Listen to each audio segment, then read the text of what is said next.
retour à Paris pour l'Académie des Duels 2008 où s'est déroulé le tournoi du Millennium. Toute la journée, plus de 400 joueurs se sont affrontés dans des matchs d'anthologie. Mais pour arriver au niveau des compétitions, il faut d'abord bien préparer son deck. Et l'importance des cartes est primordiale. Magie, créatures ou encore cartes pièges, il existe des milliers de classes et de niveaux différents. Pour vous aider à faire votre choix, voici quelques cartes très efficaces utilisées par les joueurs en tournoi. Tranchant, héros des éléments. Moi je préfère les 3 égyptiens.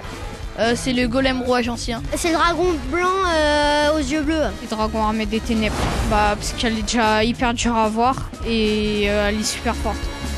De l'avis de tous les duellistes, constituez-vous un deck équilibré plutôt que de jouer uniquement sur la puissance des créatures, sinon vous ne ferez pas le poids lors des compétitions.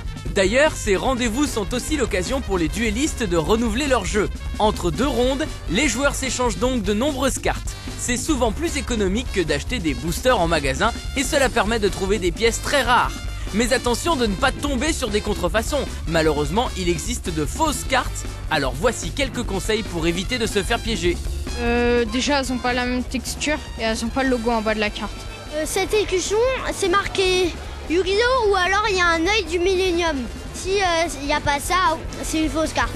Soyez vigilants donc, car certaines cartes peuvent atteindre les 150 € tellement elles sont exceptionnelles. Mais lors de l'Académie des Duels, tout est surveillé et le marché de l'échange bat son plein.